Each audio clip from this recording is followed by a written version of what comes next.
Bien, regresamos entonces con el economista Alfredo Torne, con quien vamos a hablar sobre el desarrollo de la economía global. Alfredo, muy buenas noches. Muy buenas noches. Gracias por estar con nosotros. No, es un gusto, un placer. Bien, cuéntanos un poco, en tu opinión, cómo ves el contexto internacional. Empecemos tal vez por Estados Unidos, que es todavía la economía más grande del mundo. Mira, o sea, poniéndolo en términos globales, creo que es interesante anclarlo en los últimos números que salieron la semana pasada, que son los números, aquí se les llaman los números de compras de las empresas, los famosos PMIs. Y lo que sale es de que la economía global empieza a repuntar, pero es un repunte muy desincronizado. O sea, por un lado tenemos a Estados Unidos, que aparentemente le empieza a ir mejor. No estamos todavía a los niveles que se estaban antes de la crisis. Tenemos un Japón que también le ha ido bien, aunque los últimos números que han salido un poco debilones, y Europa que también bien. Donde vemos la parte negativa es en el lado de Asia y sobre todo en el lado de China, ¿no? Que ahí sí estamos viendo una desaceleración sobre todo de la producción manufacturera. Esto es muy interesante porque usualmente los ciclos globales vienen preanunciados del lado de Asia. O sea, Asia es el primero que rebota y eso hace que rebote en Estados Unidos. Entonces, este ciclo parece que es un ciclo más desincronizado, en la cual vamos a tener a un Estados Unidos creciendo al 2.5 en la mitad de este año, a una Europa creciendo alrededor del 1%, Japón que podría crecer entre el 2.5 y 3, y una China que yo pienso que está en su límite más bajo. Las autoridades dijeron que querían crecer alrededor de 7.5, yo pienso que los estimados ya estamos en 6.9%. Ellos dijeron que en 7% ellos iban a tomar medidas para estimular la economía, ¿no? Correcto. Estaba revisando el otro día cifras de China.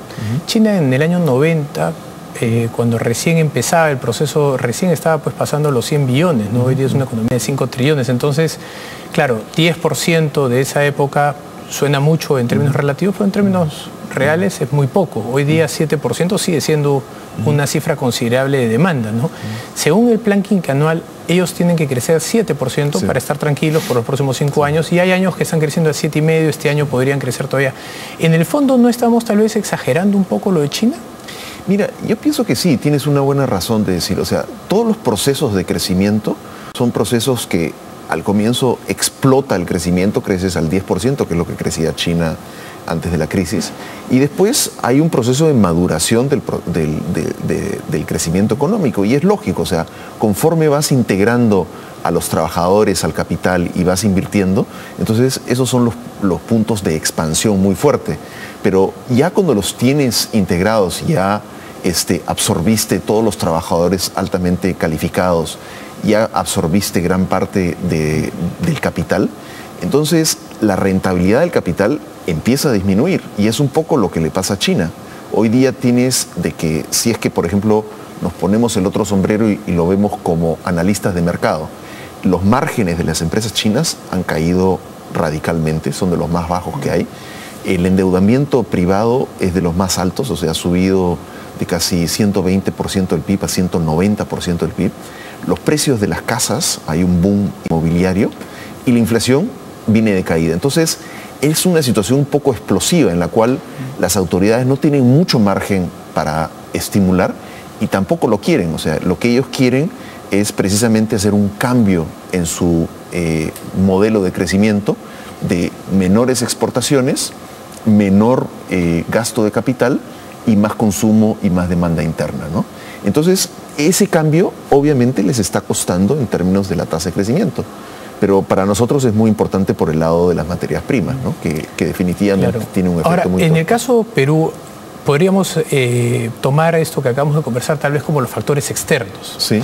Los factores internos, ¿cómo los ves? Porque en el Perú ya el presidente está comenzando a hablar de la desaceleración económica global, pero como hemos visto, la desaceleración está empezando en Perú cuando ya ha terminado en el resto del mundo. Entonces, los factores que hoy día de alguna manera están retardando nuestra tasa de crecimiento, ¿tienen más que ver con lo interno con lo externo?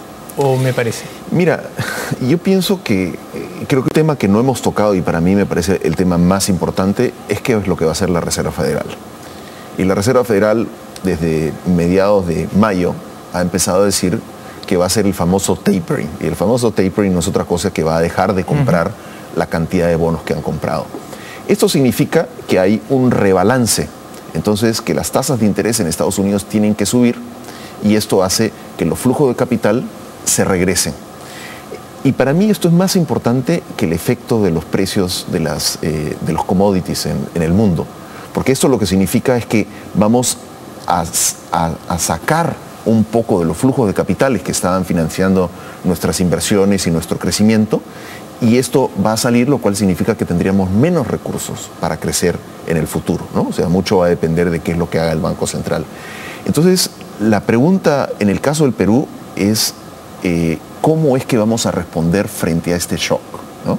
Recuerda que la última vez que sucedió esto fue en el año 94, cuando la Reserva Federal empezó a subir las tasas y se cayó México y se cayó prácticamente Argentina. Entonces, los recuerdos no son muy buenos, ¿no? Entonces, lo que creo que es muy importante en el caso del Perú es que el Perú tiene que hacer una transición en la cual tiene que reducir su déficit en cuenta corriente, que es relativamente alto, 5.6%, y a la misma vez tener un instrumento para promover las exportaciones, que hoy día es el tipo de cambio. Si esto no funciona, al Perú no le queda otra cosa que contraer su demanda interna y desacelerarse. Yo pienso que la verdad va a estar un poco en mayor depreciación y mayor desaceleración. Otra forma de ponerlo es, el MEF, por ejemplo, hace unos estudios de la productividad de los factores, ¿no? Y esto es capital, trabajo y productividad. Que todavía no recuperamos la de los 70, ¿no? Que todavía no recuperamos la de 70. Pero hay un tema muy importante en esto, es que el MEF no toma en cuenta el efecto atípico del precio de los commodities, precisamente por China y por lo que estaba pasando. El Fondo Monetario, por ejemplo, hace un estudio y calcula cuál es el windfall. El windfall no es otra cosa que el sobreprecio de las exportaciones. Y ellos calculan que ese sobreprecio le dio un ímpetu a la economía de casi 70% de aumento de ingreso, entre 50 y 70. Y esto no tiene nada que ver con la productividad de los factores, tiene que ver, como dicen algunos economistas, con el good luck o good policies. El maná que cae del cielo. Claro. Entonces, lo que nosotros tenemos que pensar es hacia qué tasa de interés estamos convergiendo. Yo pienso que estamos convergiendo a una tasa de 5.5%, ¿no? Muy bien. Te quería hacer una pregunta final respecto al ruido político interno. ¿Cuánto crees que eso nos puede estar afectando en estos momentos? Mucho, mucho. O sea, el Banco Central creo que está a punto de sacar su famoso reporte de PMIs, que es la encuesta que hace las empresas. Apoyo y que viene cayendo desde hace 5 meses, ¿no? O sea, si tú ves, por ejemplo, el índice de ventas está en 50, hace 3 meses estaba en 60. Esto, para los televidentes, este índice, cuando está por encima de 50, quiere decir que estamos en expansión. Cuando estamos debajo de 50, quiere decir que estamos en contracción. Todos los índices en los últimos 2-3 meses se han venido deteriorando. De marzo, que fue el pico, hemos empezado. Hay que tomar en cuenta que la inversión y el sector privado funciona en base a confianza. Entonces, si es que seguimos bombardeando la confianza, lo que va a suceder es de que el sector privado se va a contraer, va a crecer menos. Y el lenguaje tan disonante que hay al interior del gobierno, porque sale el presidente el 28 de julio dando un mensaje que no fue malo en el fondo, para que a los 2 días salga el premier a tirarse encima de los empresarios, cosa que no se entiende, ¿no? Yo la verdad es que no entiendo mucho la política en este país, porque pareciera que de lo que se trata es de pelearse con quien se le presente al frente, ¿no? Creo que en el pasado funcionó, porque mientras que los políticos peleaban, pues se iban haciendo las reformas en el Congreso y la cosa pasaba. Pero hoy día estamos en una situación en que la política sí está afectando a la economía. Tenemos a todos los bullies de los principales colegios trabajando juntos ahora. Exacto, exacto. Pero yo espero que podamos bajar un poco la tensión. Y lo que es muy importante es que este gobierno piensa que puede compensar la desaceleración del sector privado con mayor gasto público. Sí, cosa que ya sabemos en el tiempo. El último número que ha salido de superávit fiscal, tenemos 1.2, creo que es el que ha sacado el Banco Central, y teníamos 5.9 en septiembre del año pasado. Entonces, como se dice, las canicas se nos están acabando. Muy bien, Alfredo. Te agradezco muchísimo por tu licencia. No, a ti, gracias. Gracias por el programa. Bien, vamos nosotros a una pausa, regresamos con el ex viceministro del Interior, Dardo López Dols, con quien vamos a hablar justamente de la influencia de la política en la economía. Vamos a una pausa y regresamos.